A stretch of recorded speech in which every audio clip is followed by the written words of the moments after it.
तुर्की ने इजरायल की खुफिया एजेंसी मोसाद के 30 से ज्यादा एजेंटों को गिरफ्तार करने का दावा किया। न्यूज एजेंसी रॉयटर्स के मुताबिक गिरफ्तार किए गए लोगों पर तुर्की में रहने वाले फिलिस्तीनियों को निशाना बनाने के आरोप लगे और जैसे ही तुर्की को इसकी भनक लगी, उसने मोसाद के लिए काम करने के आरोप में उन लोगों को दबोच लिया। तुर्की ने मोसाद के संदिग्ध एजेंटों को पकड़ने का वीडियो भी जारी किया। उस वीडियो में तुर्की की खुफिया एजेंसी और पुलिस के जवान अलग अलग ठिकानों पर छापे मारते दिखाई दिए। इस ऑपरेशन को किसी एक्शन फिल्म की तरह अंजाम दिया गया। तुर्की के इस्तांबुल शहर में एक ठिकाने पर छापेमारी के लिए पुलिस की टीम करीब 1 दर्जन गाड़ियों के साथ जाती दिखी, क्योंकि उन्हें वहां एक मकान में मोसाद के एक संदिग्ध एजेंट के छिपे होने की सूचना मिली थी। रात के वक्त चलाए गए इस ऑपरेशन में तुर्की के पुलिस वालों ने उस मकान पर पहुंचते ही सबसे पहले उसे चारों तरफ से घेर लिया।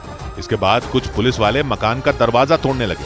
दरवाजा टूटते ही हथियारों से लैस वो पुलिसकर्मी मकान में घुस गए। इसके बाद वो वहां मौजूद मोसाद के उस संदिग्ध एजेंट को जमीन पर पटककर उसे हथकड़ी पहनाते दिखे। और न्यूज एजेंसी रॉयटर्स के मुताबिक तुर्की की पुलिस ने 2 बार नहीं बल्कि इस तरह के 50 से ज्यादा ठिकानों पर छापे मारे।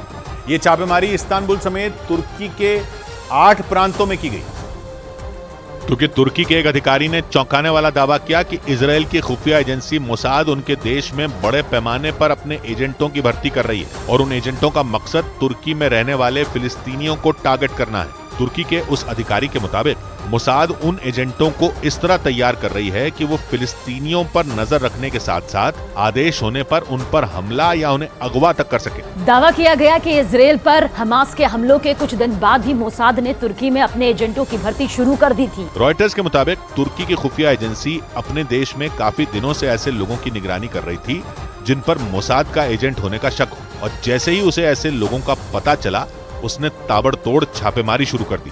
तुर्की की खुफिया एजेंसी ने अलग अलग शहरों से मोसाद के 34 एजेंटों को गिरफ्तार करने का दावा किया, जिनमें महिला एजेंट भी शामिल हैं। और गिरफ्तारी के बाद तुर्की की पुलिस मोसाद के उन संदिग्ध एजेंटों से पूछताछ करने में जुटी है, क्योंकि तुर्की की खुफिया एजेंसी ने दावा किया कि उसके देश में मोसाद के कई और एजेंट एक्टिव हो सकते हैं और पकड़े गए लोग तुर्की को मोसाद के उन एजेंटों तक पहुंचा सकते हैं जो अब भी उसकी गिरफ्त से बाहर हैं। गाजा पर इजरायल के हमलों के बाद वहां से भागे हमास के कई कमांडरों के तुर्की समेत अरब देशों में छिपे होने की आशंका है। दावा किया गया कि उन्हें खत्म करने के लिए ही इजरायल की खुफिया एजेंसी उन देशों में भी अपने एजेंट तैयार कर रही है, लेकिन दावा है कि तुर्की ने मोसाद से जुड़े एजेंटों को दबोचकर उसके इस प्लान पर पानी फेरने का काम कर दिया।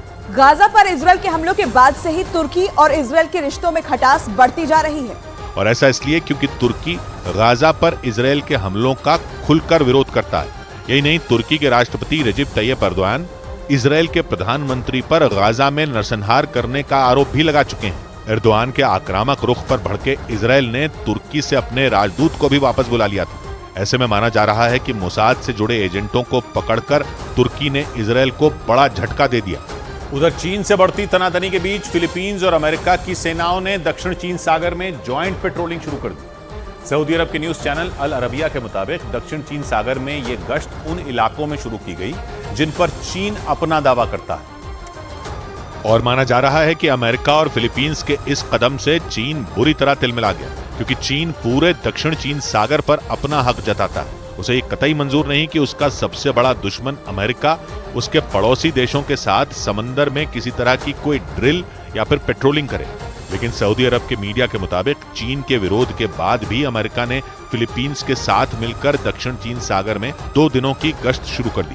दावा किया गया कि इस पेट्रोलिंग का मकसद समंदर के उन विवादास्पद इलाकों पर नजर रखना है जिन पर चीन और फिलीपींस अपना दावा करते हैं। इस गश्त के लिए अमेरिका और फिलीपींस ने 4 जहाज समंदर में उतारे हैं। इससे पहले पिछले साल नवंबर में भी चीन को चेतावनी देने के लिए फिलीपींस और अमेरिका की सेनाओं ने 3 दिन तक दक्षिण चीन सागर में मिलिट्री ड्रिल की थी।